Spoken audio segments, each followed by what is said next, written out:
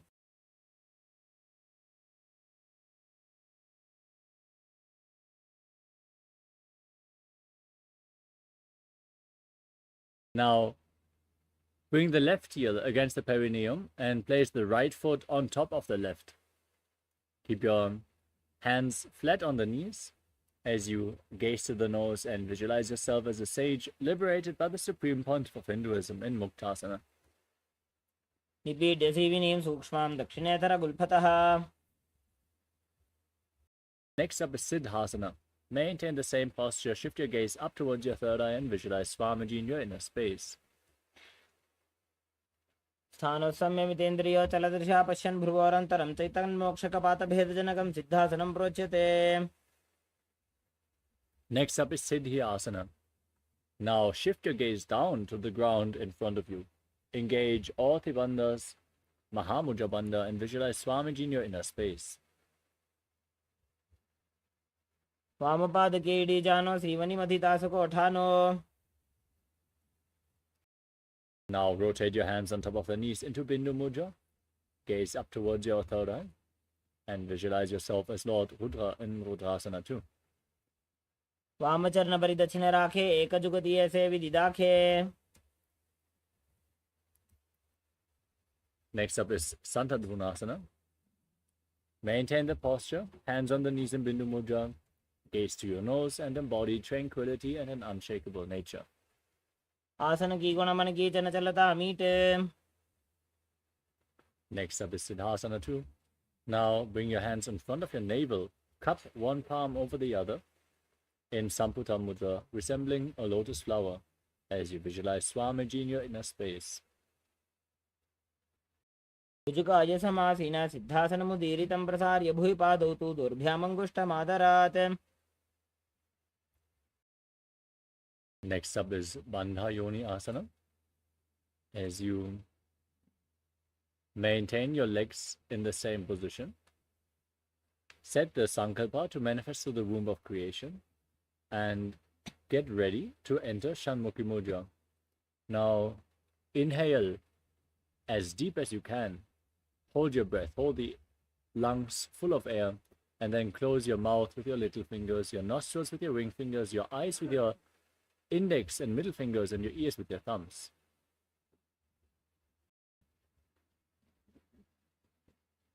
यत्र मध्ये महादेव बन्धयोन्यासने शृणु. The next asana is Vedasana. Now place one foot on top of the opposite thigh and the other foot below the opposite thigh. As you keep your hands on the knees in Bindu Mudra, embody the state and space of bravery, Veda. एकं पादमथैकस्मिन् विन्यस्योरुणि संस्थितः.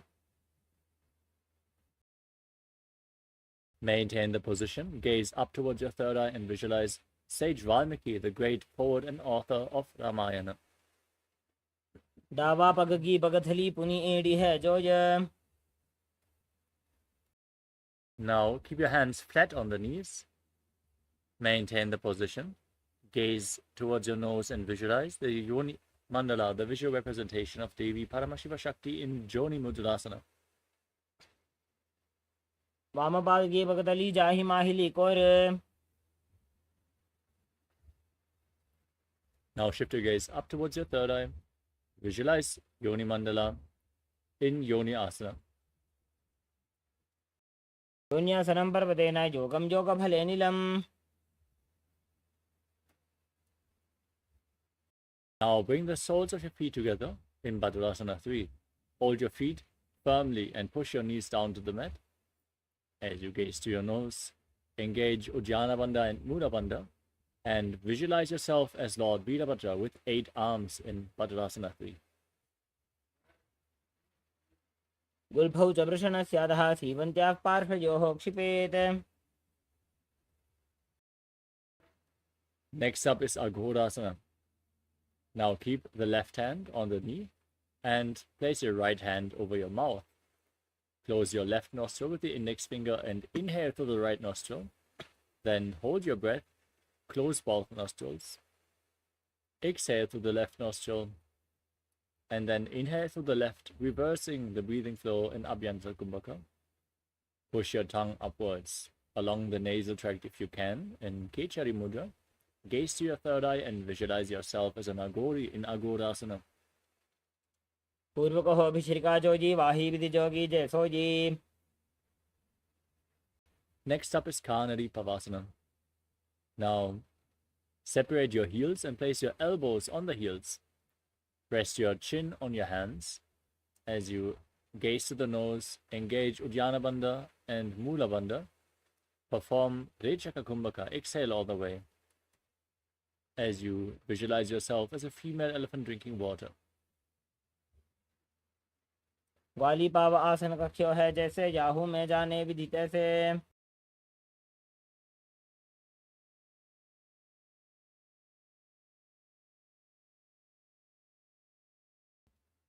Next up is Padasana. Now, raise your knees and bring your hands below the shins. Bend your elbows and interlock your fingers in Padasha Mudra. As you lift your feet off the mat, gaze to the nose, visualize Swamiji in your inner space in Padasana. ततोर्ध्वम्रे च येत् वायुं मृदुनिश्वास संयुतम्. Next up is Gopi Chandasana. Now, interlock your fingers around the toes and pull your feet up.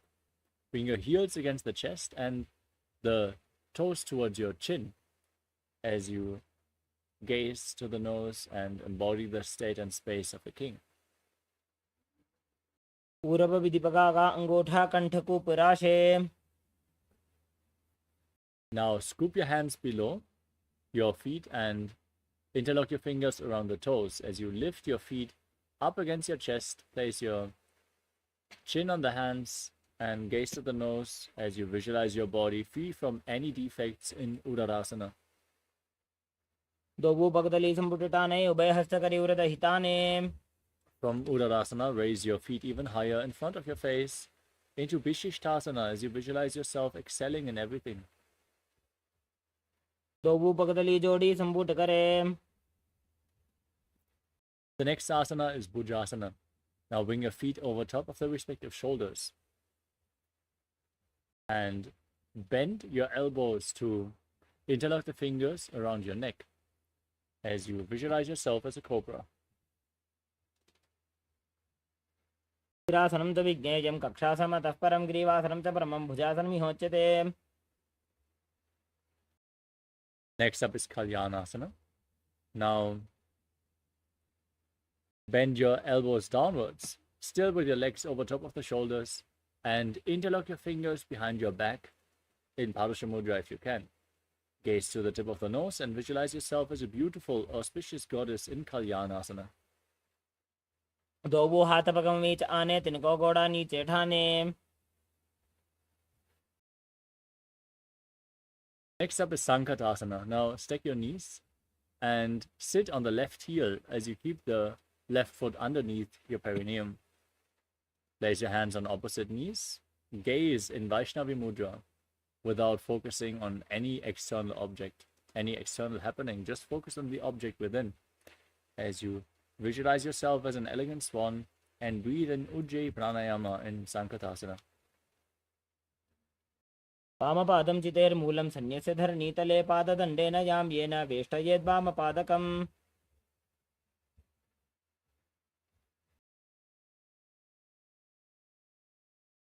Next up is Dhenukasana. Now slide the left foot outside the hip. Place your hands on the top knee. Engage Uddiyana Bandha and Mula Bandha and visualize a cow in your inner space.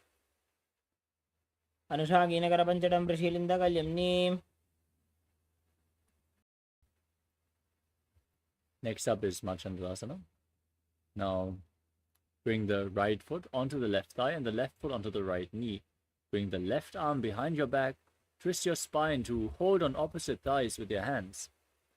Gaze upwards towards your third eye and visualize Swamiji in your inner space. प्रथम जी मनो चरण जजोजी वामजंग परिराखे सोई. Now untwist your spine, hold onto the feet and lean forward and down, placing your forehead on the ground, and visualize Swamiji in Machandrasana too. प्रथम जी मनो चरण जजोजी वामजंग परिराखे सोई. Next up is Guru Asana. Interlock your fingers and place them on the top knee as you engage all Trivandhas and visualize Swamiji, your Guru, in your inner space. ऊर्मूलेतरपादस्य कनिष्ठिका प्रदेशगुल्भं संस्थाप्य. Now place the top of the right foot flat on the mat and sit on the right heel as you repeat Sankatasana on the other side. Stack your knees. Keep your hands on opposite knees as you visualize yourself as an elegant swan. वामपादं चितेर्मूलं सन्न्यसधरणीतले पाददण्डेन यां येन वेष्टयेद्वामपादकम्. Next up is Dhenukasana on the other side. Sit on the ground with the heels outside the hips, hands on the top knee. Engage Uddiyana Bandha and Mula Bandha and visualize a cow. अनुषागिनकरपञ्चडं वृषेलिन्दकल्यम्नि.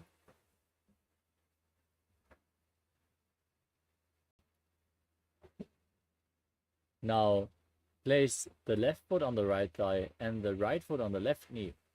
Twist the right arm behind your back. Hold on to opposite thighs, visualize Swamiji and gaze to your third eye in Machandrasana on the other side. वामजंग प्रदक्षिणटाने वामहस्तपिष्टेति स आने. Untwist your spine, hold onto the feet and lean forward and down as you visualize Swamiji in Machandrasana too. प्रथम जी मनो चरण जजोजी वामजंग परिराखे सोई.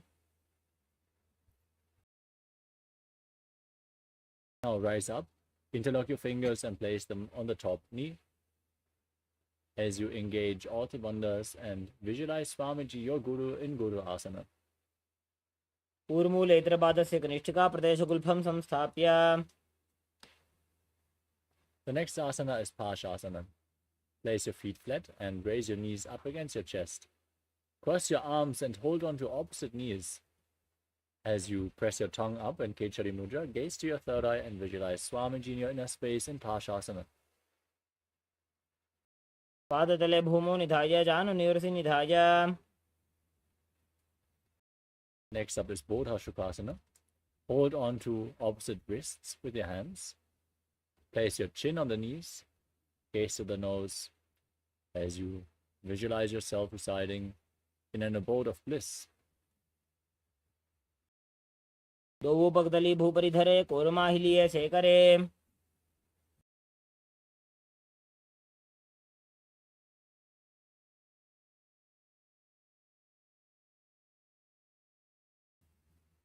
The next asana is Kudakatasana. Now bring your hands underneath the knees and hold on to opposite elbows as you gaze to your nose. Press your tongue upwards and visualize Swamiji in your inner space. दो पगदली भूपरिधरे कोरमाहिलिये शेखरे. Now cross the right foot over top of the left and gaze to the nose as you keep your toes pointing upwards. Still holding on to the elbows underneath the knees and visualizing the great sage and Maharishi Sumati in Sumati Asana. दो हाथ पग बाहर ल्यावे गोड़ा नीचे ले टहरावे.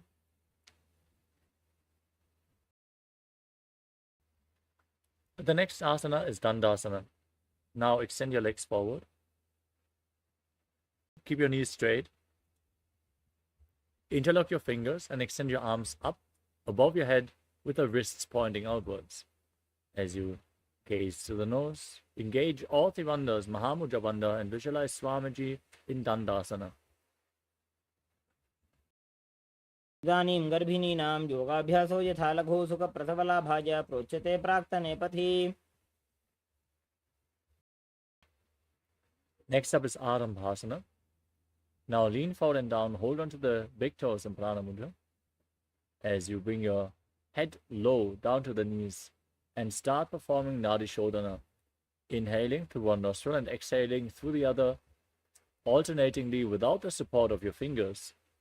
Clean Ida and Pingala Nadi, lead the prana along your spine and visualize Swamiji in your inner space. तो पग मिलिवा पसारी पगा का अंगूठा पकड़ी लीलाट गोड़ा लगावे. Next up is Bidukasana. Now separate your feet and raise your knees slightly. Bring your hands underneath the shins and hold onto the soles of your feet from the outside. As you gaze up, visualize Swamiji and breathe in Ujjayi Pranayama. प्रथम बैसी दो पाव पसारी कछुक ऊर्ध को करोड़ो डारे.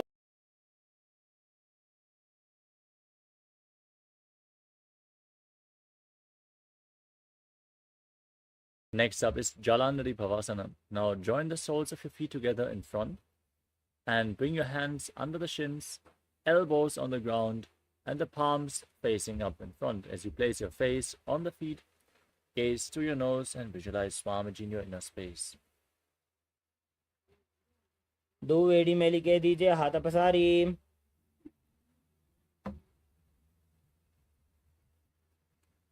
The next asana is Urdhva Paschimottanasana.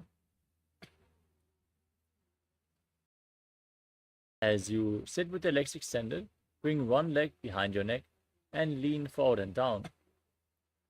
As you hold onto the front foot, as in Paschimottanasana, visualize Swamiji in your inner space and breathe in Pratyahara Pranayama. Visualize that the prana is flowing upwards through 9 points of your body, which are the soles of the feet, the regenerative organs, the navel, the heart, the throat, the uvula, the center of your eyebrows, the top of your forehead, and the crown of your head. पश्चिमतानवत् संस्थितिं कृत्वा एकं पादं ग्रीवायां धृत्वा तिष्ठेत्. Now lean back with the leg behind your neck. Hold onto the foot with the opposite hand.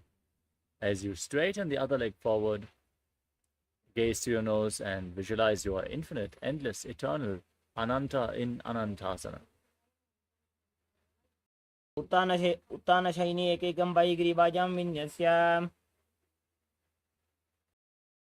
Now roll onto the side and rest as you gaze to the nose and feel in complete control in Ankushasana. उत्तानशयित एकैकं पादं ग्रीवायां कुर्वन्. Next up is Dhrushasana. Lay on your back and lift your knees against your chest. And circle your arms around the knees and rock your body from side to side, still visualizing the prana flowing upwards along your spine through the 9 points as revealed by Mahadeva in Pratyahara Pranayama. Visualize Swamiji in your inner space as you do so. उत्तानशयनं जानुनी हृदये ष्टम्भा जङ्घासहितौ ऊरूनिकरद्वये बद्ध्वा. Now repeat Urdhva Paschimottanasana on the other side. Lift the other leg behind your neck as you lean forward and down, holding on to the front foot with both hands as you visualize Swamiji in your inner space. पश्चिमतानवत् संस्थितिं कृत्वा एकं पादं ग्रीवायां धृत्वा तिष्ठेत्. Now lean back. With the leg behind your neck, hold on to the foot with the opposite hand as you visualize yourself being unending Ananta in Anantasana. उत्तानशयिनी एकैकं वायि ग्रीवायां विन्यस्य. Now roll to the side, hold onto the foot, and gaze to your nose as you feel in complete control in Ankushasana. उत्तानशयित एकैकं पादं ग्रीवायां कुर्वन्. Next up is Yoga Nidrasana. Now, one by one, lift your feet behind your neck and then interlock your fingers behind your back as you gaze towards your nose and visualize Swamiji in your inner space.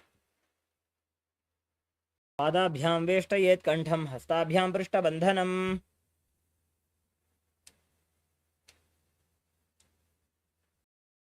Next up is Atma Ramasana. As you keep your legs over the shoulder, lay on your back and interlock your fingers behind your head as you gaze to the nose and visualize Lord Vishnu blessing you from within. दो हाथ सीधा सा करे तन सो ube Sapa करे.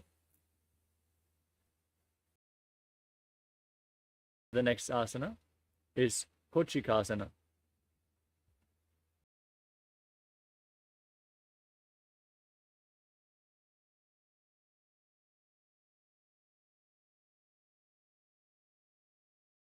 As you lay on your back, now extend your legs out to the side, pull your knees up towards your chest and extend your arms out to the side at shoulder level. As you keep the soles of your feet facing up towards the sky, gaze towards your third eye and visualize Swamiji in your inner space. दो हाथ सीधा सा करे तन सो ube Sapa करे.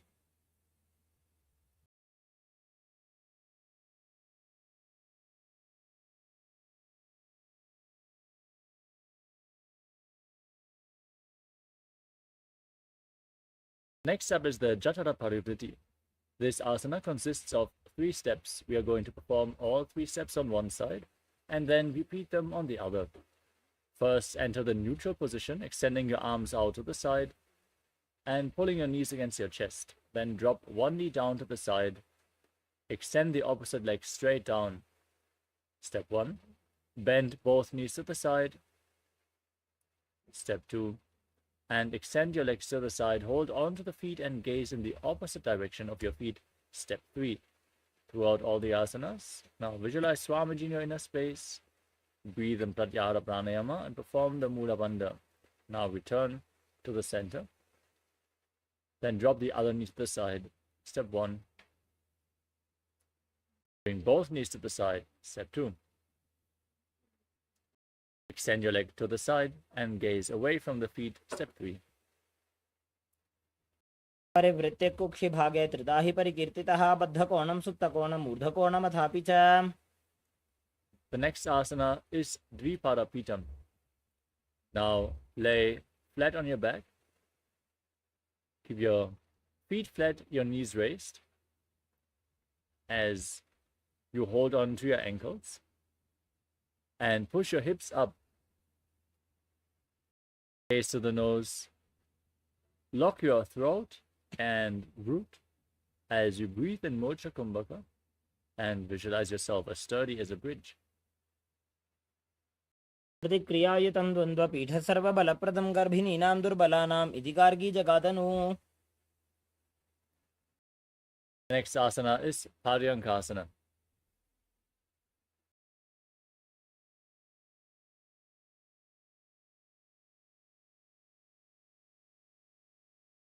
Now bring your hands over top of the shoulders, the hands flat, fingers pointing towards your feet, and then push your hips up high. Lift your entire body off the ground as you breathe calmly through your nose in Sahaja Kumbhaka and visualize yourself as sturdy as stone furniture. उत्तानशयनमस्ततलाभ्यां भूमिं वष्टभ्य. Lower your body down on your back. Pull your knees up against your chest and place your hands on the respective shoulders. Then rotate your hips in a circular motion and visualize yourself as a dog playfully rolling around on its back in Shvotanasana. शवत् शरीरं संस्थाप्य जानुनी सम्मील्य नाभो वाणिज्य. Next up is the Viparita Karani. As you lay on your back, place your arms flat on the mat.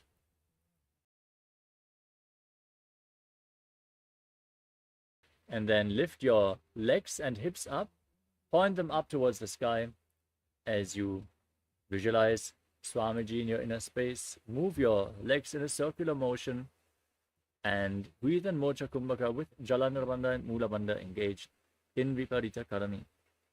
भूतले सशिरो दत्वा खेनये चरणद्वयं विपरीतकृतिश्चैषा सर्वतन्त्रेषु गोपिता. Now stop the movement of your legs. As you enter Viparita Karani 2, point your toes up. करणी विपरीताख्या सर्वाधिव्याधिनाशिनी नित्यम अभ्यासयुक्तस्य जाठराग्नि विवर्धनी. Now drop your toes down on the ground above your head as you interlock your fingers on the ground behind your back. Visualize Swamiji in your inner space. Visualize yourself as a plow as you breathe and mocha kumbhaka in Langalasana. नरकासने स्थित्वा नासिकाप्रदेशे भूमौ पादपृष्ठे स्थाप्य. The next asana is Shaita Paschimottanasana. From the same position, now hold on to the feet above your head. Keep your arms and legs straight. This is one of the 84 asanas revealed directly by Lord Paramashiva himself. Visualize Paramashiva in your inner space and internally chant the Mahavakya Om Nithyananda Paramashivoham. तानं शयित्वात् कुर्वीत शयितपश्चिमतानकम्. We move on to Supta Konasana. As you lay on your back with your legs up, the feet above your head, bring your hips above the shoulder level and then separate your legs as wide as you can. Keep your toes on the ground as you visualize Swamiji in your inner space. परिवृत्ति कुक्षि भागे त्रिता हि परिकीर्तितः बद्धकोणं सुप्तकोणम् ऊर्ध्वकोणम् अथापि च. Next up is Chakrasana. Now join the feet, hold on to your ankles as you roll onto your back, keeping your arms and legs straight, visualizing yourself as a chakra, a wheel in Chakrasana. शवासनस्तद्वौ पादौ कुर्यान्मस्तकतः परौ व्युत्क्रमेण ततः शीघ्रम् एतत् सर्वस्य साधनम्. The next asana is Supta Prasarita Padangushtasana. Lay on your back and raise your legs vertically. Keep your knees straight. Hold onto the big toes in Prana Mudra, index and middle fingers together.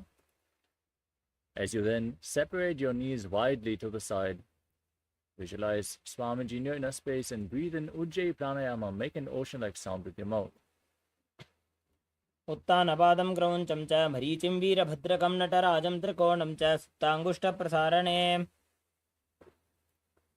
Now join your feet back together. Hold onto the big toes and visualize Swamiji in Supta Padangushtasana. उत्तानपादं क्रौञ्चं च मरीचिं वीरभद्रकं नटराजं त्रिकोणं च सुप्ताङ्गुष्ठप्रसारणे. Now from Supta Padangushtasana, cross your legs into Padmasana and bring your knees down to the ground as you lay flat. Raise your arms above your head. Hold on to opposite elbows and gaze to your nose as you visualize Matsya, the fish avatar of Lord Vishnu.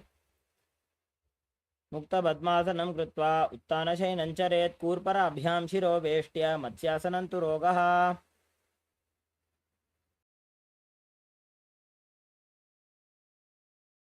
Next up is Parasharamasana.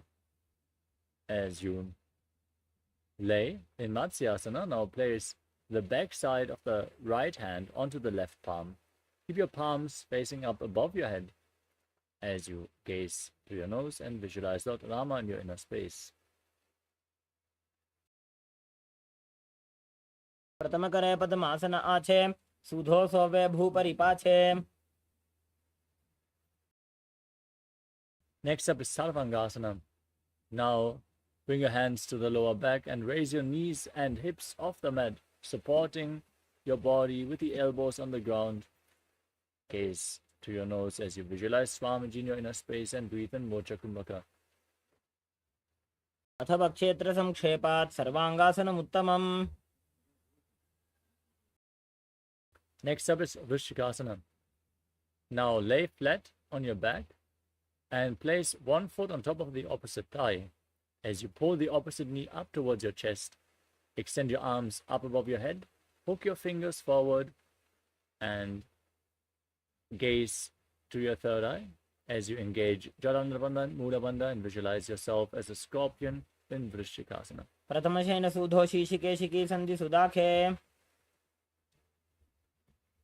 Now exchange the position of your feet as you repeat Vrishikasana on the other side. प्रथमशयन सुधो शीशिकेशिकी सन्धि सुदाखे. The next asana is Vrishaparakshipasana. As you lay on your back, interlock your fingers around your neck, and then alternate pulling one knee in towards your chest, back and forth, as you calmly breathe through your nose in Sahadra Kumbhaka and visualize Swamiji in your inner space. दो वो पग मिली वा पसारी पगा का अंगूठा पकड़ी लीलाट गोड़ा लगावे. Next up is Maruttanasana. Keep your arms flat next to your hips and alternate pulling one knee in towards the respective ear, back and forth. Touch your ears with your knees and visualize Swamiji. श्रोतानवत् संस्थिति कृत्वा जानद्वयं पर्यायेन कर्णयोः संस्पृशेत्. Next up is Vrikasana. As you lay on your back, place your feet flat and then stand up and sit back down again and again. Lay down as you visualize yourself as a wolf. उत्तानशयनं कृत्वा पादतलाभ्यां भूमिं धृत्वा. Next up is Lutasana. As you lay down on your back, kick your legs over your body and roll over completely.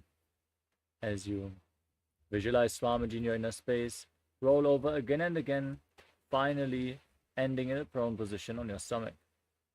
उत्तानशयनं पादौ शिरौ उल्लङ्घ्य.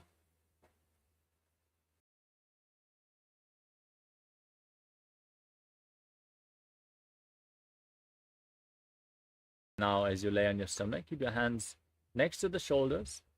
Contract your lips. Make a whistling sound like a flute on the inhalation. As you visualize yourself as a chariot, carrying warriors into a battle for Dharma on your chariot back in Sarathasana. द्विजं शयनं कृत्वा नाभिं भूमौ निधाय. Now push your body up into the plank position, Taraksvasana, and jump your feet in between the hands back and forth. As you visualize yourself transcend body and mind in Dehalyolanganasana. हस्तद्वयं बद्ध्वा तन्मध्यचरणद्वयम् उड्डानैव बहिरानीय. Next up is Jatyasana. As you stand on the mat, lean forward and down, place your hands on the ground and walk around on the mat, visualizing yourself as a wise 60-year-old elephant. अथ जात्यासनं वक्षे येन जातिस्मरो भवेत्.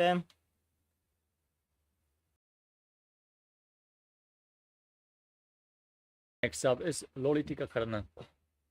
Now stand in Arimandi posture. Heels together, toes pointing outwards and your knees bent. Raise your elbows to shoulder level and rotate your arms around your body as you lean back and move your head in all directions.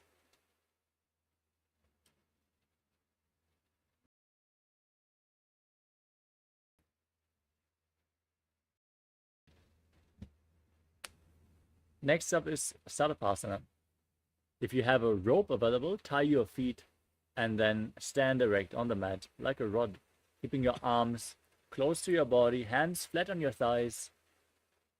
Breathe in Sahadra Kumbhaka. Lead the prana along your spine as you visualize your Kundalini Devi rising and curling upwards around your body. अथ सर्पासनं वक्षे वायुपाणाय केवलं शरीरं दण्डवत् तिष्ठेत् रज्जुबन्धस्तु पादयोः. Next up is Ushtrasaranasana. Now lean forward and down. Place the back of your hands on the mat and hold on to your toes. Step your toes onto your fingers and clench your hands into fists as you walk around on the mat, visualizing yourself as a camel. मुष्टिकनिष्ठिका प्रदेशेन भूमौ निधाय उपरि पादतले संस्थाप्य.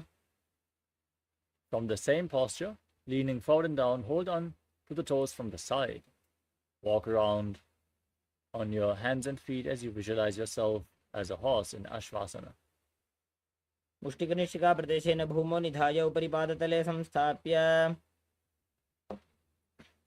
We move on to Kapota Nitakasana. Now keep the feet together and interlock your fingers behind your back.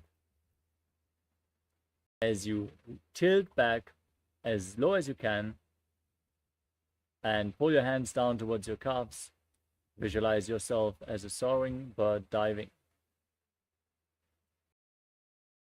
पादतले भूमौ निधाय पृष्ठभागेन हस्तोजङ्घापर्यन्तं नीत्वा.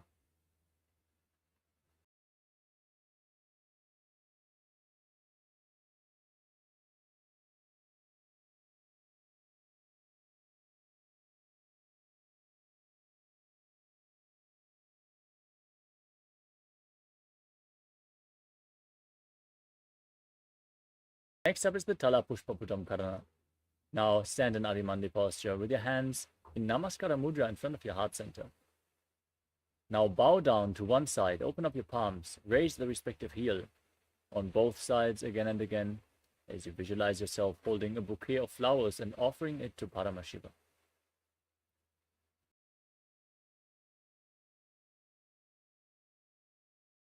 We move on to Khadgasana. Now visualize yourself as a rhinoceros and gaze to the tip of your nose as you lay down on your stomach. Then jump your feet up towards your hands and stand again with your hands in Namaskara Mudra, extended in front, resembling the horn of the rhinoceros. आसनं कृत्वा पादतलाभ्यां भूमिं वष्टभ्याम्. Next up is the Uttanottanam. Now, you can hold weights if you want to intensify this asana as you sit down all the way or as low as you can to the ground and stand back up again and again. Gaze to your nose and visualize Swamiji in your inner space. पुनः पुनः उत्थातव्यम् असितव्यम् इति उत्थानोत्थानं भवति. Next up is Musalasana. Now raise your arms up above your head and jump repeatedly, visualizing yourself as a mace. सरलं स्थित्वा ऊर्ध्वं बाहु नजेत् वारं वारम् उड्डानं कृत्वा.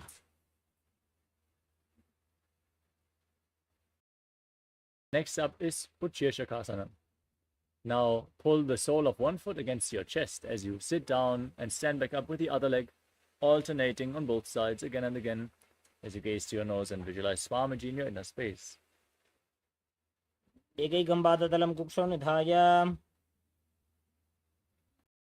Next up is Parshvajanukarana. Now raise one knee against your chest and circling the leg with the respective arm, keeping the hand in a fist, place the other hand on the respective inner thigh with the fingers pointing inwards.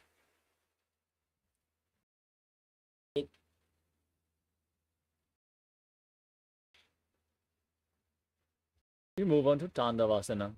Now visualize yourself fiercely dancing as Lord Shiva. Hold on to weights if you want to intensify this asana. Then extend your arms and one leg forward as you sit down and stand back up. एकेन पादेन स्थातव्यं ताण्डवासनं भवति. Next up is Brahmanasana. Now raise one foot towards the inner opposite thigh. Keep your hands relaxed by the side as you visualize Lord Brahma blessing you from within. ब्राह्मणासनमावक्षे यत्कृत्वा ब्राह्मणो भवेत्. Now bring the left knee over and around the right, tucking the left toes behind the right calf. Bring the left arm below the right and join your hands in Namaskara Mudra as you visualize yourself as Lord Garuda in Garudasana 3. उत्तानकूर्मपीठं च संहिमद्गारुणमेव च. Next up is Ekapadasana. Place the left foot on the right thigh. As you keep your hands relaxed by the side, stand one-legged as you visualize Swamiji in your inner space.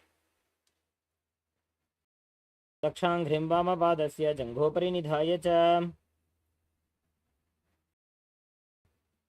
The next asana is Dhruvasana. Hold onto the left big toe and extend the left leg out of the side as you rotate quickly on the right leg, visualizing yourself as the North Pole star.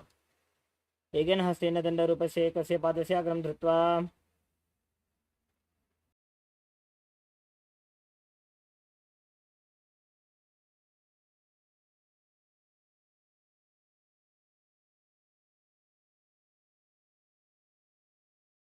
Next asana is Trivikramasana.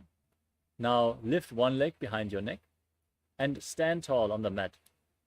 As you then sit down and stand back up, performing the 3 steps of Lord Vishnu. Visualize Lord Vishnu in your inner space. ग्रीवायां पादं संस्थाप्य स्थातव्यम् उत्थातव्यं त्रिविक्रमासनं भवति.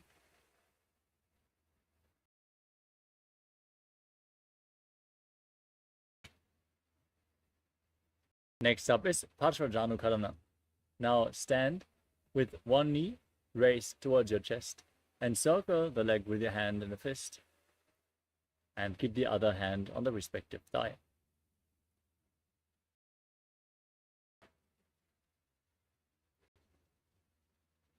Next up is Tandavasana. On the other side, hold weights, extend your arms and one leg. Visualize yourself fiercely dancing as Lord Shiva as you sit down and stand back up. एकेन पादेन स्थातव्यं ताण्डवासनं भवति. Next up is Brahmanasana. On the other side, raise the right foot onto the left thigh.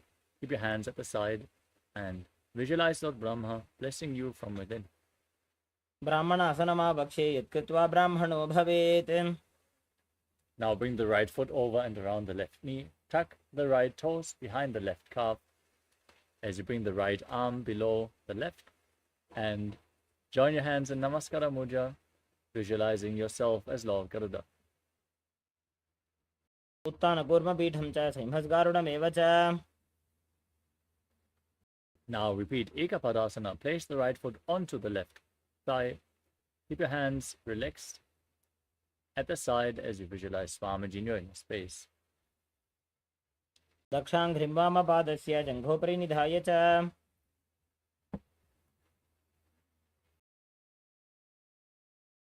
Now repeat Dhruvasana on the other side. Hold the right big toe and rotate on the standing leg as you visualize yourself as the North Pole Star. एकेन हस्तेन दण्डरूपस्य एकस्य पादस्य अग्रं धृत्वा.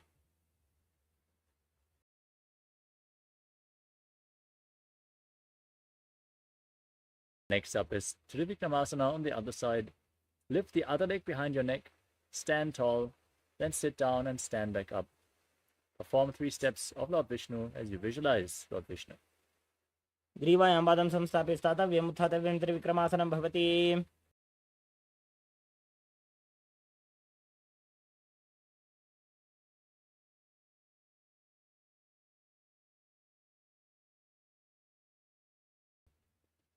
Next up is the Samanaka Karana. Now stand on the mat with the heels together, toes pointing outwards. Hands slightly extended away from the body, fingers pointing one by one. Relax in this neutral posture. After this intense sequence of asanas, let us get ready for the final 100 asanas of this sequence, starting off with Kodak Anjali Asana. Now squat down as you bring your arms in between the thighs and calves and interlock your fingers in front of your navel. Now visualize the great sage Goraknath, the founder of the Natha Yoga Hindu Sampradaya.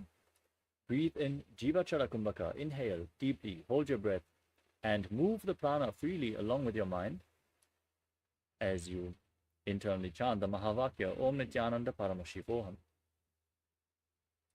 ततमहि उभोः ये बाहुरीनि चोपुनिहो वे. Next up is Kanchi Asana. Now squat down and interlock your fingers behind your back as you visualize Swamiji in your inner space. ऊर्मध्यात् हस्तौ निवेश्य नितम्बं धृत्वा. Now step the feet together and bring the heels against your perineum as you gaze to your navel and interlock your fingers behind your back. Visualize Bhagavan Kala Bhairava, the Lord of Time, in Bhairasana. दो पग की थलिया की माहिली core मिलाई फना पानी उकड़ मोड़ वैसे. Next up is Varahasana. With your heels together and the toes apart, now join your hands in Anjali Mudra and bring them behind your back with the fingers pointing down towards the ground. Gaze to the tip of your nose and visualize yourself as Varaha, the boar avatar of Lord Vishnu in Varahasana. आगदली की माहिली core मिलाई फना पानी उकड़ मोड़ वैसे. Now hold on to your big toes in Prana Mudra as you raise your hips up to the same level as your knees and visualize Swamiji in your inner space in Kripitasana. पार्श्वद्वय सम्मील्य स्थित्वा नितमं जानुप्रदेश आनीय. Next up is Vakhasana. Now place your hands on the ground, your knees onto your arms towards your armpits, as in Kanipavasana, and then lift your feet off the mat and balance on your arms as you visualize yourself as a crow. हस्ताभ्याम अवनिमवष्टभ्य. Next up is Sushtanga Kapali Asana. Keep your hands on the ground. Place your head on the mat. Form a triangle between your hands and your head, and then lift your legs up and cross them into Padmasana. As you gaze to the tip of the nose and visualize Swamiji in your inner space, breathe in Jiva Chala Kumbhaka. Asana ko guna kapala acho hoyi. Gently lower your legs down and come to a kneeling position with your heels outside the hips, the toes touching behind. Place your hands on the knees, gaze to your nose, and visualize you are sitting in the secret seat with Paramashiva and Guru in Guptasana. Janur Vorantre Pado Uttano Vyakta Samstito. The next asana is Vrikshasana too. As you place your hands on the mat and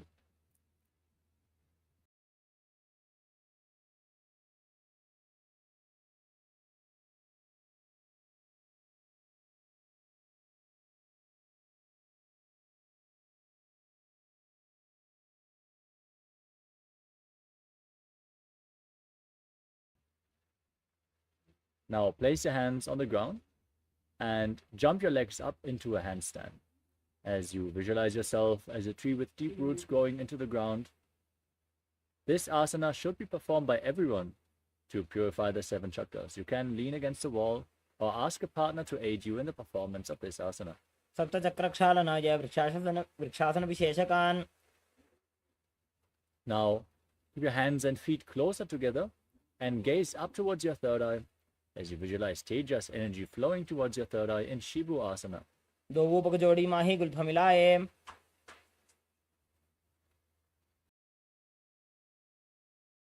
Now, place your hands flat on the ground and step your feet back as you lower your body down to the mat and push it back up again and again, visualizing yourself as a fish in Matsyasana too. Nabjam Shenam Korporo Parshabhagaya Murda Gritya.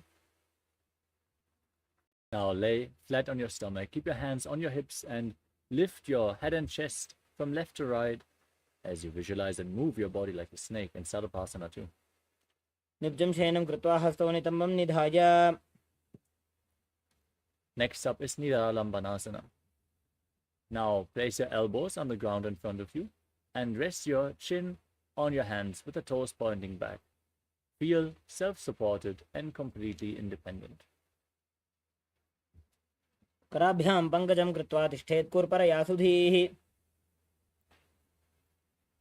Now bend your knees and place your hands flat on the ground, straightening your arms, pushing your upper back and your feet together as you visualize yourself as an umbrella protecting your guru from the sun rays in Chaturasana. Ardhyasanavastitva Hastatalabhyam Bhumim Vashtabhyam. Next up is Vajrasana. Now come to a kneeling posture with your feet flat, sitting on the heels as you extend your arms out in front and lean forward and down, placing your hands and your forehead on the mat in front of you as you gaze to the tip of the nose and visualize yourself as Vajra, the weapon of Indra, symbolizing indestructibility. Idanim Garbhininam Yogabhyaso Yatha Laghu Sukha Prasavalabhaya Prochate Praktane Pathi. Next up is Meshasana. Now place your hands on the ground and raise your hips up into Gajasana position as you alternate striking the ground with your hands, visualizing yourself as powerful as a ram. Gajasana Samstito Ekaikam Bahum Bhumo Tadajet. Next up is Ajasana. As you place your hands flat on the ground and kick your legs up, lower your head down towards the mat slowly as you visualize yourself as unborn, existing for all eternity. Gajasana Samstito Ekaikam Bahum Bhumo Tadajet.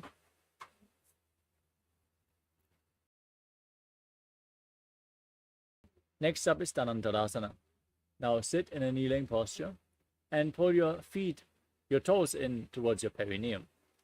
Then place your hands on your knees and gaze to your nose as you visualize Swamiji in your inner space, breathing in Ujjayi Pranayama. पूर्व विधि परिहाता के काकसी से फना शरा मोड़ी.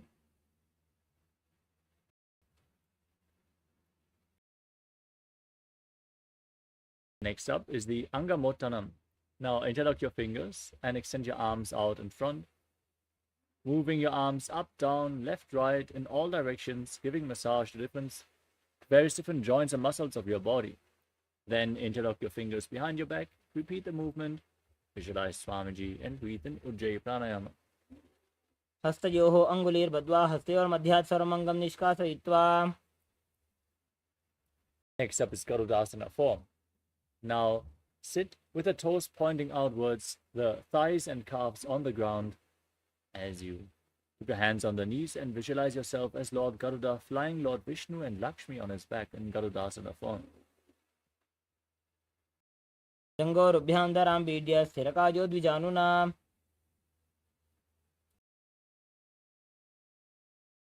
Next up is Ananda Mandirasana. Bring the soles of the feet together, the toes pointing back, and place your hands holding your ankles as you bring the front of your buttocks on the ground.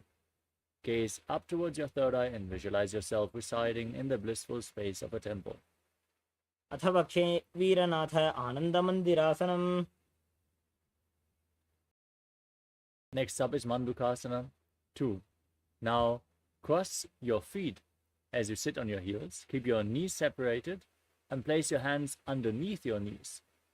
As you visualize yourself as a frog, press your tongue up flat against the palate of your mouth in Manduki Mudra and engage Uddiyana Bandha and Mula Bandha. पृष्ठं सम्पीड्य गुल्फाभ्यां जान्वङ्गे सबलयाकृतिः हस्तो पादतले क्षिप्तो मण्डूकं पाददोषहृत्.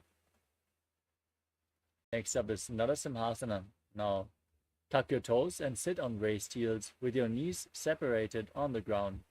Place your hands flat, thumbs touching. Stick out your tongue, gaze to your nose and exhale forcefully again and again, visualizing Narasimha, the lion man avatar of Lord Vishnu in Narasimhasana.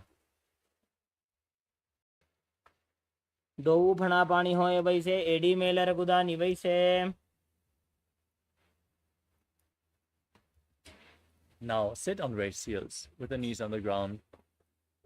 Cover your mouth with both hands. Bring the thumbs underneath your teeth with the mouth closed. Inhale through your right nostril and exhale through your mouth as per your capacity in Vishnaka Kumbhaka. Gaze to your nose and visualize yourself as Devi, victorious over all your fears in Vishnakasana. दो बकांगी AD जोई गोड़ा फनो वानपनी होई.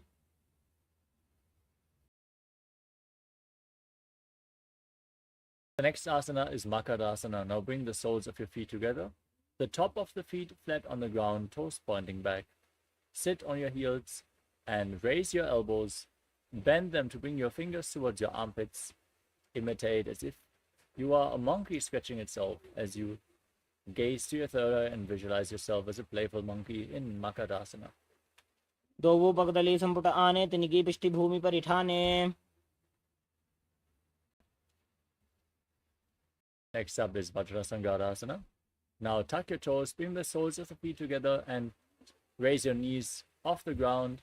Separate them widely as you hold on to opposite elbows behind your back.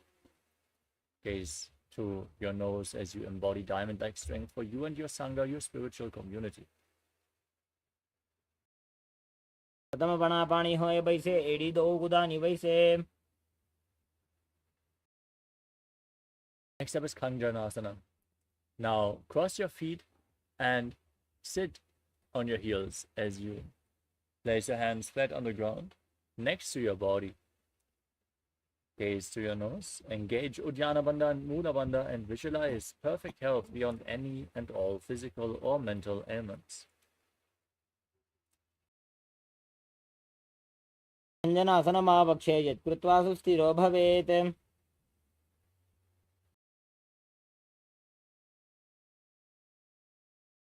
Next up is Kurmasana. Maintain the position but place your hands on the respective knees.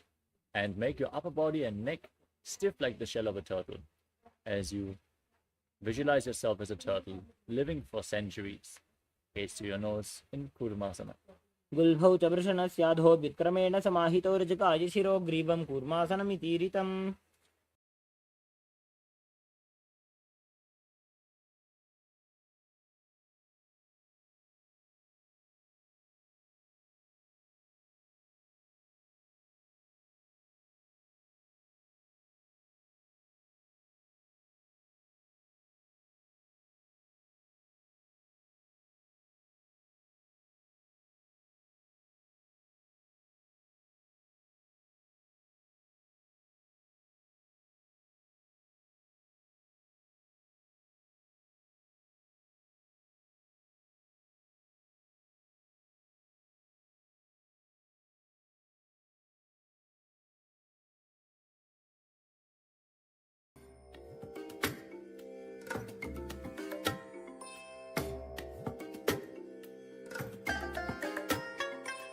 I bless you all. Let you all open all your three eyes and manifest the powers of Mahasadashiva. Om Nithyananda Paramashivoham. Om Nithyananda Paramashivoham. Om Nithyananda Paramashivoham. Om Nithyananda Paramashivoham. Om Nithyananda Paramashivoham. Om Nithyananda Paramashivoham. Om Nithyananda Paramashivoham. Om Nithyananda Paramashivoham. Om Nithyananda Paramashivoham. Yes, sorry for the technical glitch. We are back now, so let us continue with the next asana of the sequence, which is Yogasana. Sitting with your feet overlapping on top of the heels, with your hands on the knees, in a relaxed manner, gazing to the nose and visualizing Swamiji is Yogasana. गुदं नियम्य गुल्फाभ्यां विक्रमेण समाहितः योगासनं भवेदेतदिति योगविदो विदुः.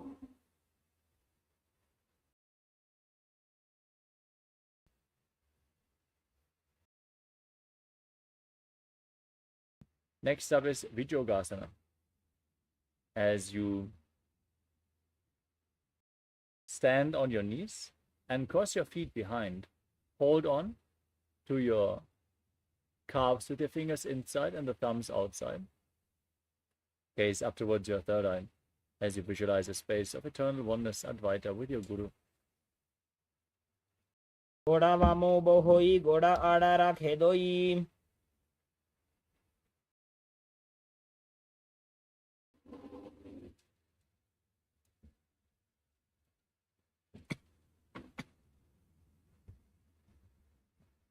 The next asana is Ushtrasana too. Stand on your knees with your feet flat, lean back and hold on to your heels as you push your hips forward and tilt your head back all the way, visualizing yourself as a camel. मेरुदण्डग्रन्थि दाढ्या संविवादयिषु पुमान्.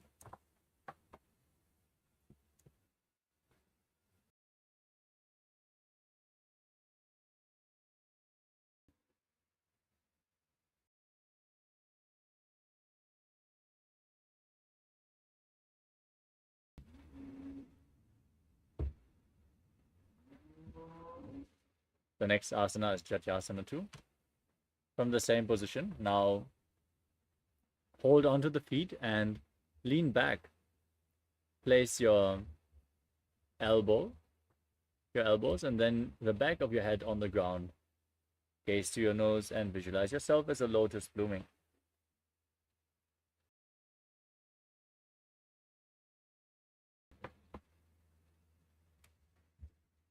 दो एड़ी संपुट करे 16 मूलद्वार इधर इधर है. Next up is Viratasana. From the same posture. Now lay your back on the ground and raise back up again and again. You can use the support of your hands if needed, as you gaze to your nose and visualize the healing and liberation of all causal, subtle forms of your body. जंगा पृष्ठभूमो निधाय जंगोदरयोः ऊरुनि संस्थाप्य.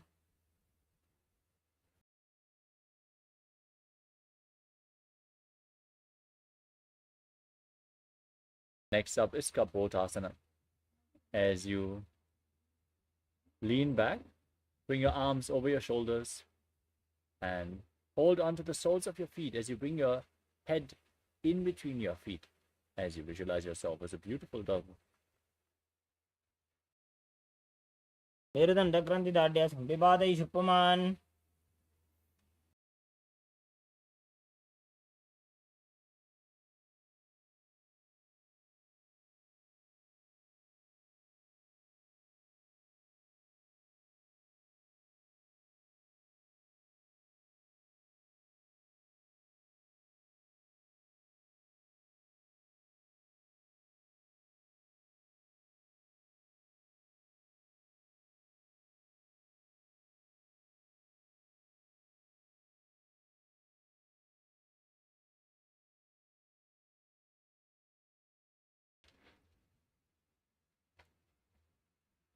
Next up is Varasana. Now stand on your knees and tuck your toes as you hold on to opposite elbows in front of your body.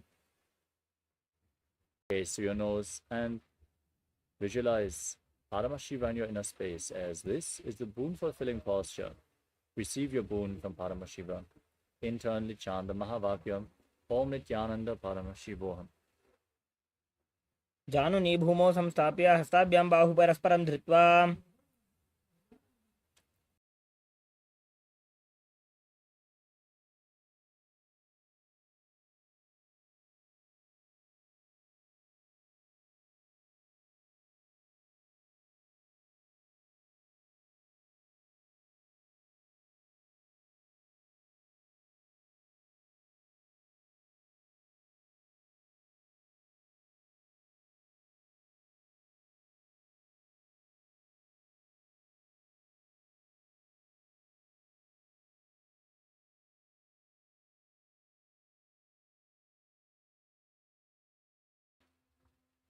Next up is Varahasana too.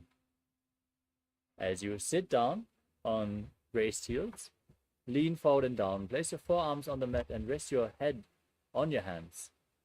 As you visualize yourself as Varaha, the boar avatar of Lord Vishnu.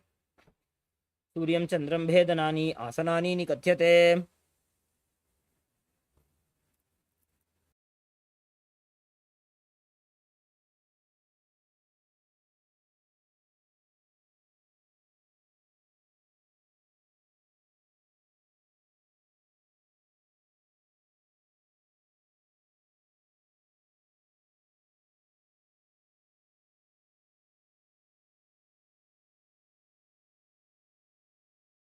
Next up is Mundasana.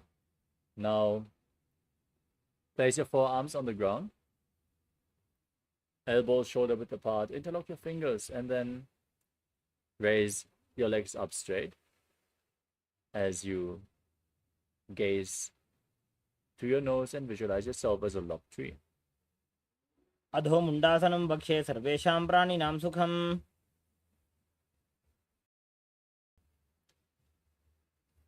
Now come to a kneeling posture and bring your head in between the knees.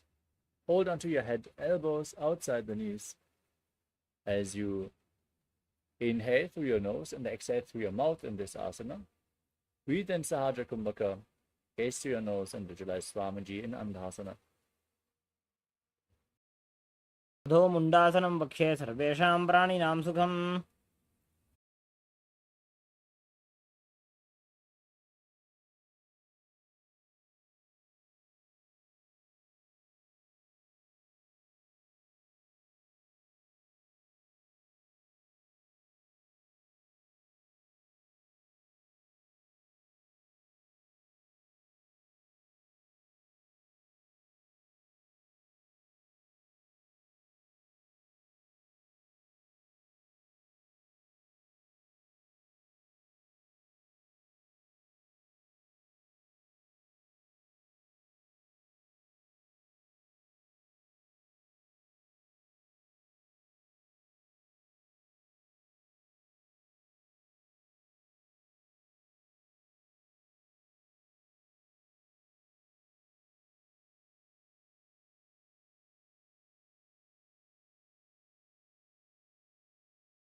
The next asana is Viparita Shalabhasana.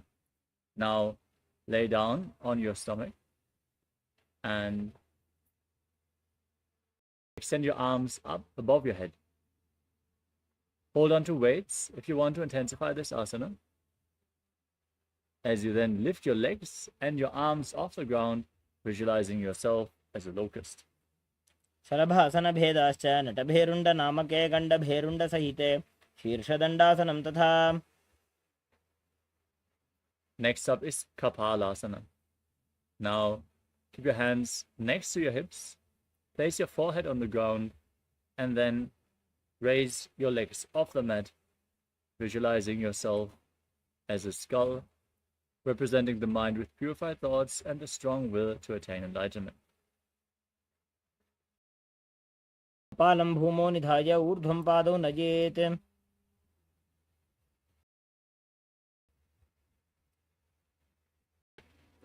Next up is Akasha Kapotasana. Now, with your hands flat on the ground, lift your feet up over top of your head and place them on the ground in front of you as you visualize yourself as a free and open dog. उष्ट्रासने स्थित्वा चरणौ भूमेरुत्थाप्य मस्तकोपरि नीत्वा.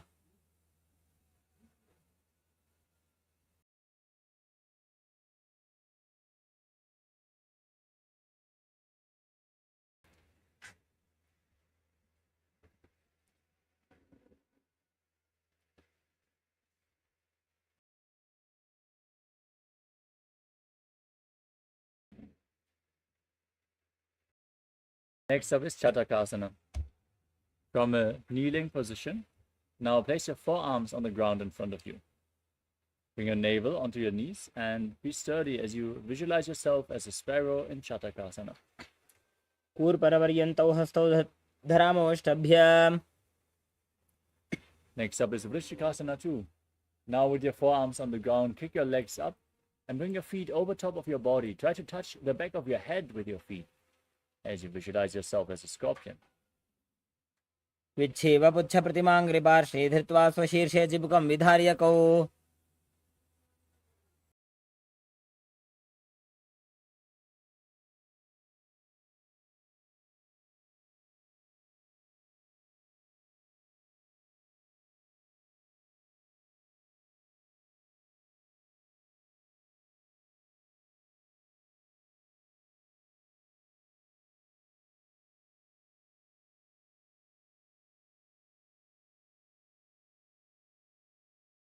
The next asana is Vrishasana.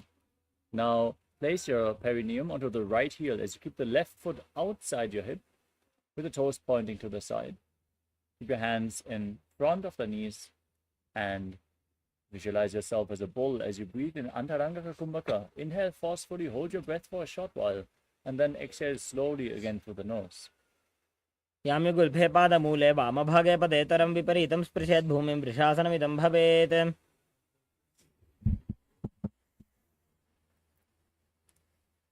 Next up is Lolasana. Keep your hands on the ground and lift your knees off the mat. Bring the toes of the left foot over the right and balance on your arms as you visualize Swamiji in your inner space. लोलासनं सदा कुर्यात् वायुलोलापघातनात्. Now place your perineum on the left heel, keep the right foot outside the hip. Repeat Vrishasana, the bull posture on the other side. याम्यगुल्फे पादमूले वामभागे पदेतरं विपरीतं स्पृशेत् भूमिं वृषासनमिदं भवेत्. Next up is Balagunasana. Now tuck the toes of the left foot and sit on the raised left heel. Place the right foot flat, knee against your chest, keep your hands on the knees and visualize Balagunahai, one of the 84 siddhas in your inner space in Balagunasana. आसन को गुण जल विकार जाई. Next up is Grahasana. As you stand on the mat, squat down, bring your hands in and around the legs, holding onto your ankles from the outside as you visualize yourself as the entire planet. आसन को गुण जल विकार जाई. Now repeat Balagunasana on the other side. Sit on the right heel with the left knee against your chest, visualizing Balagunahai. जास् पिजो स्थित ऊर्वजान यत्रासने पादतलद्वयो परि. Next up is Utkatasana. Now raise your knees off the mat, keep your feet together and sit on the heels. Place your hands on top of the knees, holding onto weights if you want to intensify this asana. Visualize Swamiji in your inner space as you do so. आसन को गुण जल विकार जाई. Next up is Vajrasangarasana 2. Now separate your knees, bring the soles of the feet together and interlock your fingers behind your back. Hold on to opposite elbows behind your back as you visualize Swamiji in your inner space. प्रथम पणा पाणी होए जैसे दो वो एड़ी गुदानी वैसे. The next asana is Anilasana. Now place your hands flat on the ground. Place your heels on top of your hands as you gaze to your nose and keep your arms straight, visualizing that you are able to live off of air alone. दो वो हाथ भूमि पर इठाने कहुनी जाड़ी ना भी लगाने. The next asana is Padukasana. Now bend forward and place the back of your hands on the ground, stepping your feet onto your palms and wrapping your hands around the feet like shoes. Now visualize yourself wearing padukas, walking across India. हस्ततलयोः पादतले कृत्वा तिष्ठेत् गच्छेत् पादुकासनं भवति. Next up is Kukkutodanasana. Now place your hands on the ground and kick your legs up, letting them fall back down again and again as you visualize yourself as a rooster. हस्ततले भूमौ कृत्वा पादतले च ऊर्ध्वमुड्डानं कृत्वा. The next asana is Viparita Nrityasana. As you place your hands on the ground, kick your legs up and dance on two hands as you feel yourself become free of all inhibitions. हस्ततलाभ्यां भूमिं वष्टभ्य.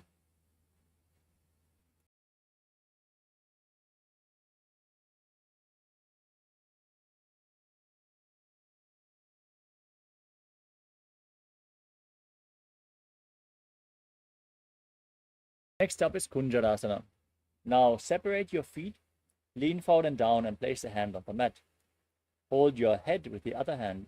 Be sturdy as you visualize Swamiji in your inner space. अथ वक्षे महादेव कुञ्जरासनम् उत्तमम्. Place the other hand on the mat. Repeat Kunjarasana on the other side. अथ वक्षे महादेव कुञ्जरासनम् उत्तमम्. Next up is Kadambasana. Now squat down all the way.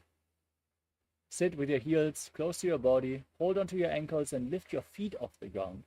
Visualizing yourself as a Kadamba tree, a pious tree that promotes a long life. पार्श्निभ्यां भूमिं वष्टभ्य. Next up is Pavana Muktasana.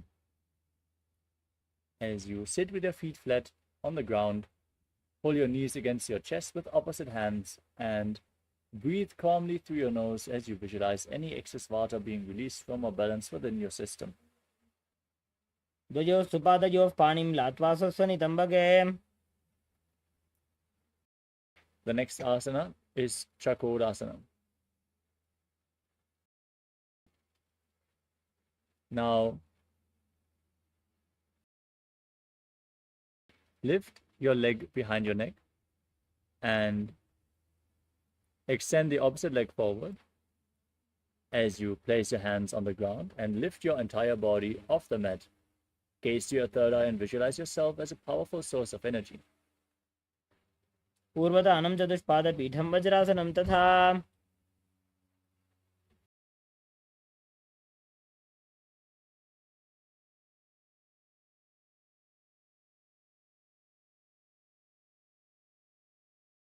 The next asana is Dhanurasana 2. Now, hold on to the big toes in Prana Mudra, index and middle fingers.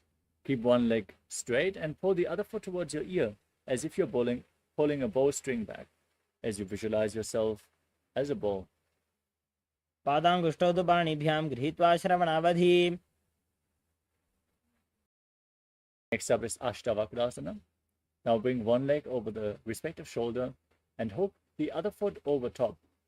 As you extend your legs out to the side, lean forward, balance on your arms, and visualize yourself as a flying crane. ऊर्ध्वकुक्कुटवासिष्ठमरीचहरमत्स्यकम्.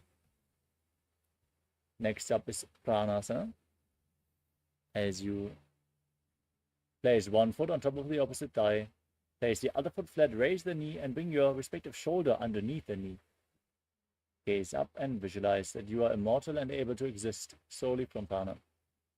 एतत् प्रभेदं वक्ष्यामि करोति यः स चामरः. Next up is Parshvamatsendrasana. Now bring the left heel against the right hip and bring the right foot over top of the left knee. Twist your left elbow outside the knee and interlock your fingers behind as you bring your arm below. Gaze to your third eye and visualize Sage Matsyendranath, the master of Hatha Yoga. पार्श्वाभ्यां धृत्यते यास्तु पार्श्वमत्स्येन्द्रमुत्तमम्. Now repeat Chakrasana on the other side as you lift the other leg behind your neck. Keep your hands at the side and lift your entire body off the ground with the other leg extended forward. Gaze to your third eye and visualize yourself as a powerful source of energy. पूर्वतानं चतुष्पादपीठं वज्रासनं तथा. Now repeat Dhanurasana 2 on the other side. Hold on to the big toes and pull the other foot towards your ear as you visualize yourself as a bow. पादाङ्गुष्ठौ तु पाणिभ्यां गृहीत्वा श्रवणावधि. Next up is Ashtavakrasana on the other side. Bring the other leg over the shoulder.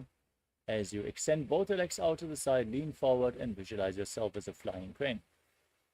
वासिष्ठमथ कौण्डिन्यमूर्ध्वकुक्कुटमेव च. Next up is Planasana on the other side. Raise the other knee, place the opposite foot on top of the thigh, the shoulder beneath the raised knee. Gaze to your third eye and visualize you are able to live off prana.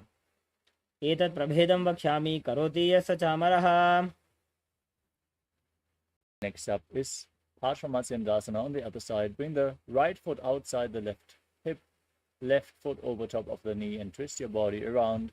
Bring the arm below, interlock the fingers behind your back as you gaze up towards your third eye and visualize Sage Matsyendranath, the master of Hatha Yoga in Parshvamatsendrasana. पार्श्वाभ्यां धृत्यते यास्तु पार्श्वमत्स्येन्द्रमुत्तमम्. Next up is Ardha Paschimottanasana. Now extend your legs forward. Bring one heel against the perineum as you lean forward and down and hold on to the front foot. Breathe in Jivachala Kumbhaka. Move the prana up, down, and through your limbs by the force of your will as you visualize Swamiji in your inner space. एकं पादं प्रसार्य एकं पादस्य पार्श्वनासीवनी सम्पीड्य.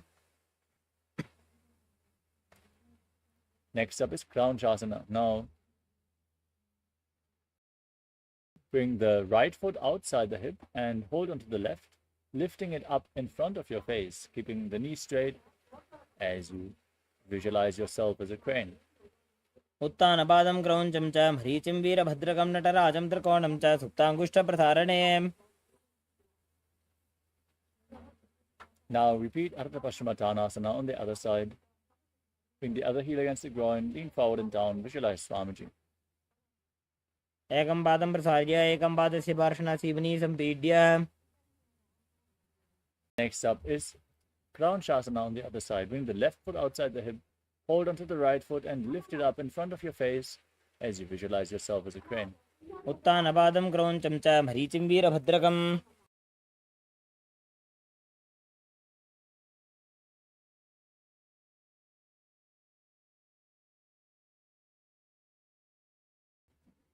The next asana is Swastikasana. Now sit in a cross-legged position with your feet in between the thighs and calves. Keep your hands on the knees, gaze to your nose as you embody peace, well-being, good fortune, and prosperity. Visualize a swastika. जानुर्भोरन्तरे सम्यक् कृत्वा पादतले उभे.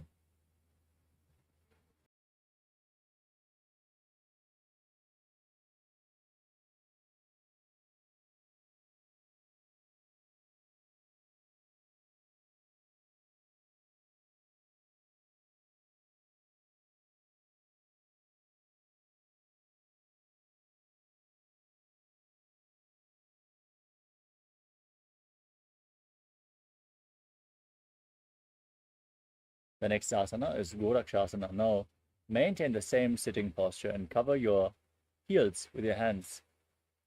Gaze to the tip of the nose and visualize the great sage Goraknath, the founder of the Natha Yoga Hindu Sampradaya. As you perform Jalandravanda and Moolavanda, tuck your chin to the chest and breathe in Jivachala Kumbhaka. जानुर्भोरन्तरे पादौ उत्तानौ व्यक्तसंस्थितौ.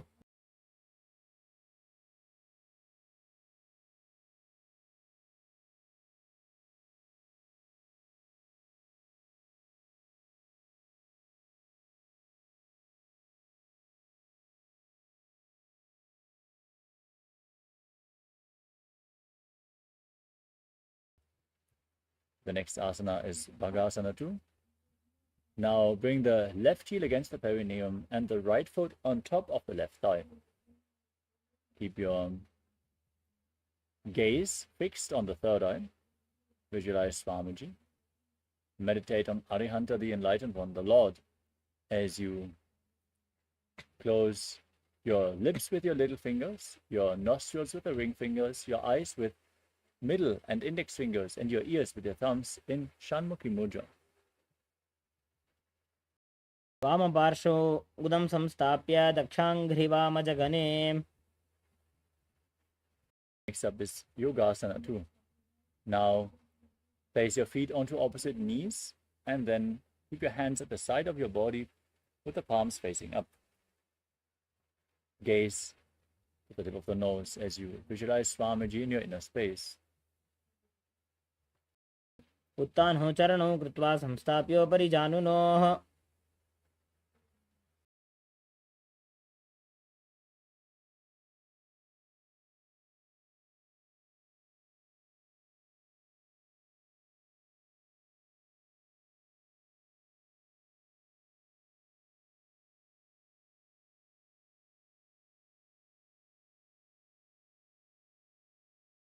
Next asana is Urdhva Kukkutasana.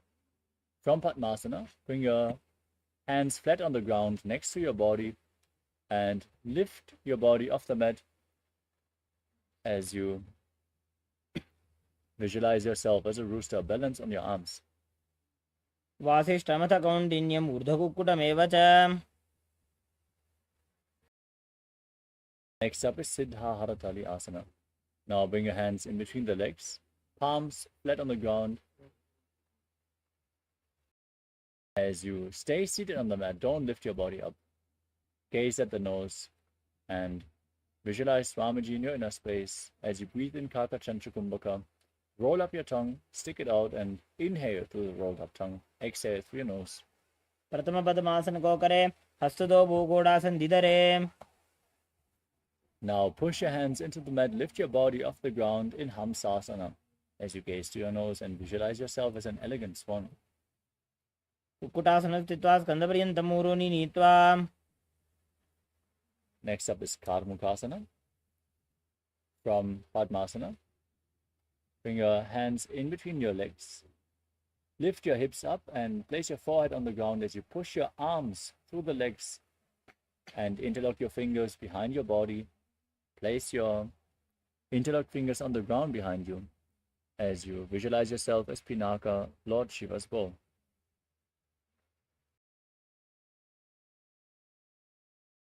प्रथम पद्मासन को करे घोड़ा संधि माही कर इधर है.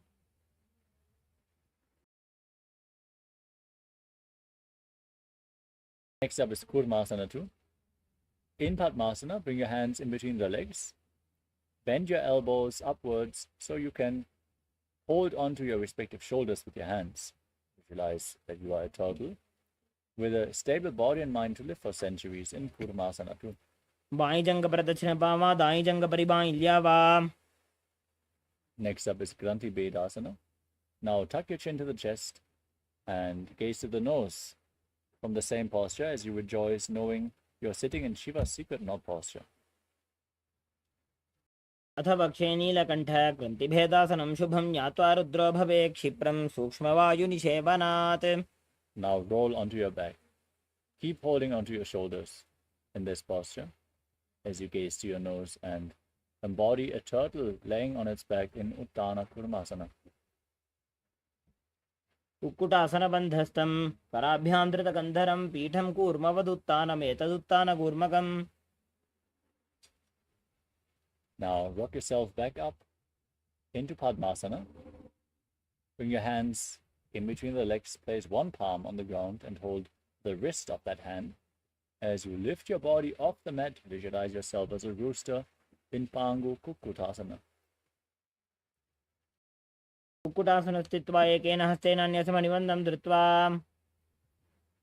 Place the other hand flat on the mat. Lift your body up. Repeat Pangu Kukkutasana on the other side. कुक्कुटासनस्थित्वा एकेन हस्तेन अन्यसमनिबन्धं धृत्वा. Next up is Vriddhasana. Sitting in Padmasana, place your elbows on the toes, interlock your fingers, rest your chin on the knuckles, and press your thumbs against your throat as you visualize you have gone beyond all greed and covetous. जानुर्वोरन्तरे पादौ उत्तानौ व्यक्तसंस्थितौ गुल्फौ छाच्छाद्य हस्ताभ्याम् उत्तानाभ्यां प्रयत्नतः. Next up is Padmasana 3. Now place your hands in your lap, one hand over the other, palms facing up. In a relaxed, meditative manner, gaze to your nose, visualize Swamiji engage all Tribandhas, still breathing through the rolled up tongue in Kakachantra Kumbhaka. उत्तानौ चरणौ विधाय विधिवत् शक्तिस्थितौ योगिरात्. Next up is Padmasana 4. Keep your hands on the knees, engage the Mula Bandha, gaze to your nose, and visualize Paramashiva. Internally chant Om Nithyananda Paramashivoham in Padmasana 4. एतत् पद्मासनं कुर्यात् प्राणवायुप्रसिद्धये शुभासनं सदा ध्यायेत् पूरयित्वा पुनः पुनः. Next up is Karmakasana 2. Now hold on to the big toe of one foot with the respective hand in Prana Mudra. Keep the other hand on the respective knee. Rotate the big toe round and round. And then repeat the movement on the other side as well as you visualize yourself as Pinaka, Lord Shiva's bow. कार्मुकासनमाक्षित्य उदरे पूरयेत् सुखम्. Now sitting in Padmasana, cross your arms behind your back and hold on to the respective big toes in Prana Mudra. As you gaze to your nose and visualize yourself as Pinaka, Lord Shiva's bow in Karmakasana 3, engaging all three bandhas. एतत् पद्मासनं कुर्यात् प्राणवायुप्रसिद्धये शुभासनं सदा ध्यायेत् पूरयित्वा पुनः पुनः. Next up is Vriddhasana. From the same posture, raise your head. Gaze to your third eye as you visualize yourself as the action of Paramashiva's third eye, destroying anything you come across. पूर्वभ्याम् परिस्थाप्य पादयुग्मं प्रयत्ततः दक्षिणं सव्यदेशे च सव्यं दक्षिणदेशके. Now roll onto your back from the same position with your arms crossed behind, holding onto the big toes, legs in Padmasana. Gaze to your nose and visualize yourself as a snake as you breathe through your nose in Sahadra Kumbhaka in Nagrasana. सतम पद्मासन को उठाने दो हाथ पाछाने आने. Next up is Kanbukasana. Now free your arms and legs. Lay on your back and pull your knees up against your chest. Encircle them with your hands and Parashu Mudra. Bring your chin to the knee as you squeeze your body into a ball in Kandukasana. वेत्रासने स्थित्वा हस्तपादान् निष्कुष्य ऊर्ध्वं नयेत् पृष्ठवंशेन भूमिं पोथयेत् कन्दुकासनं भवति. Now lay on your back and interlock your fingers behind your neck as you keep your feet flat, knees raised, gaze to the nose, and visualize Swamiji in Urdhva Bhavanasana, calmly breathing through your nose.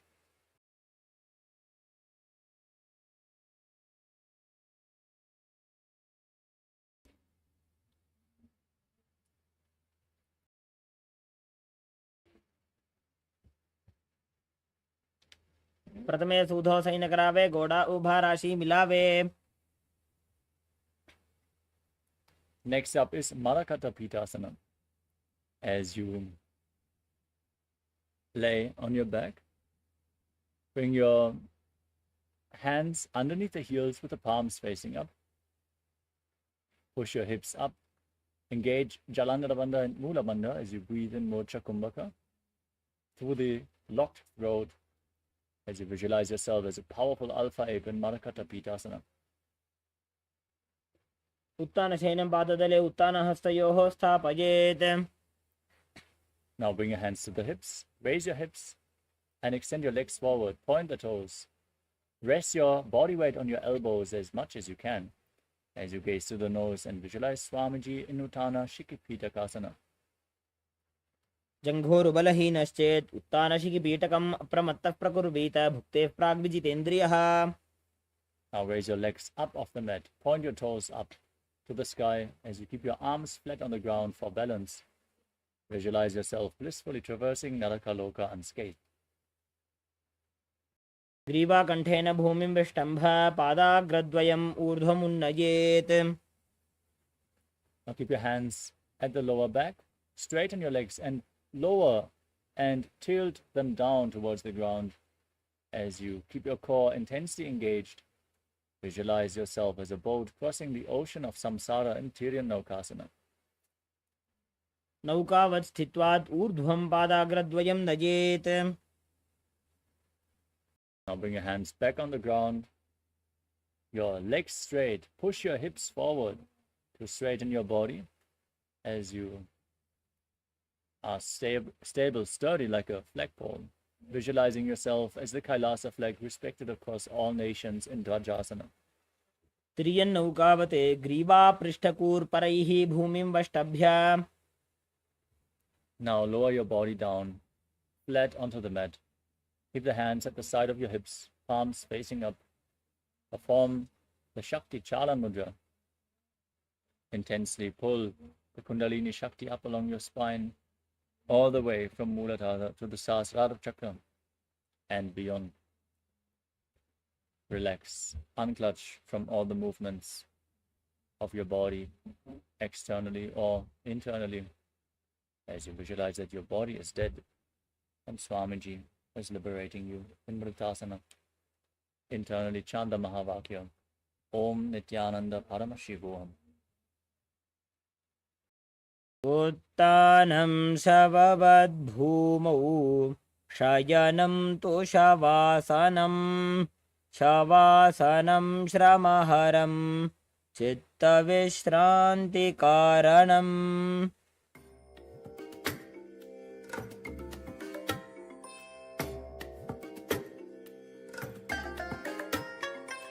I bless you all. Let you all open all your three eyes and manifest the powers of Mahasadashiva. Om Nithyananda Paramashivoham. Om Nithyananda Paramashivoham. Om Nithyananda Paramashivoham. Nithyananda Paramashivoham. Om Nithyananda Paramashivoham Om Nithyananda Paramashivoham Om Nithyananda Paramashivoham Om Nithyananda Paramashivoham Om Nithyananda Paramashivoham Om Nithyananda Paramashivoham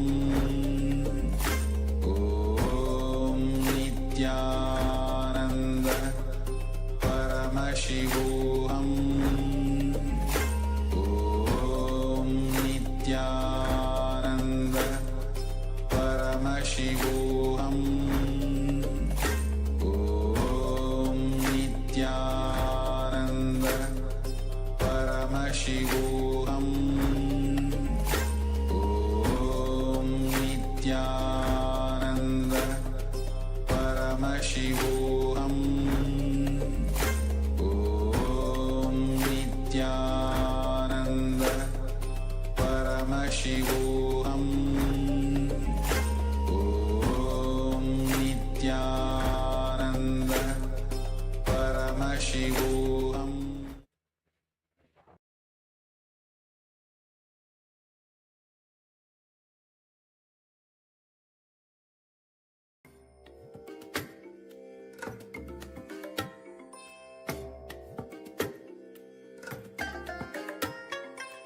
I bless you all.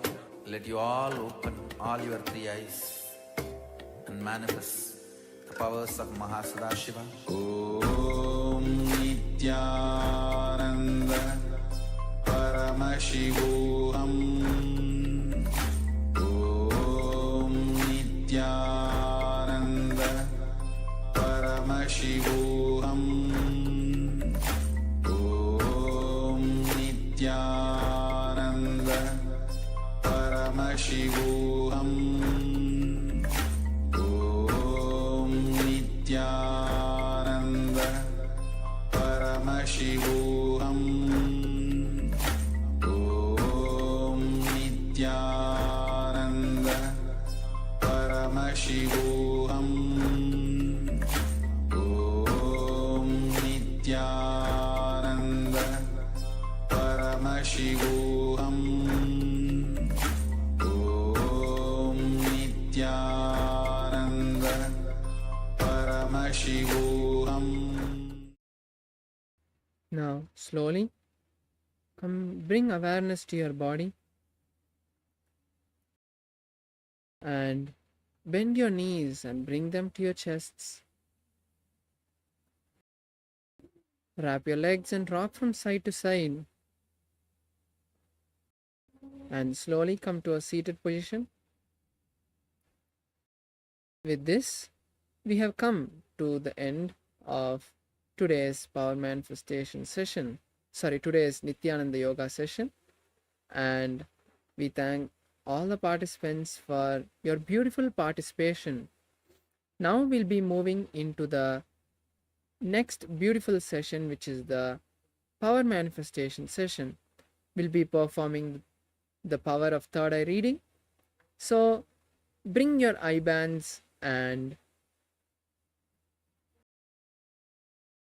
paper, pen, notebook, alchemy products, anything that you want to keep around you during this beautiful power manifestation.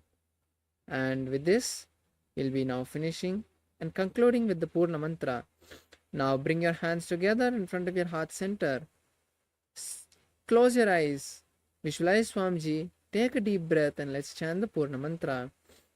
Om Purnamadav Purnamidam Purnat Purnamudachyate Purnasya Purnamadaya Purnameva Vashishyate. Om Shanti Shanti Shanti Hari Om Tat Sat. Sarvam Bhagavat Shri Nithyananda Paramashiva Padukarpanamastu. Om Nithyanandam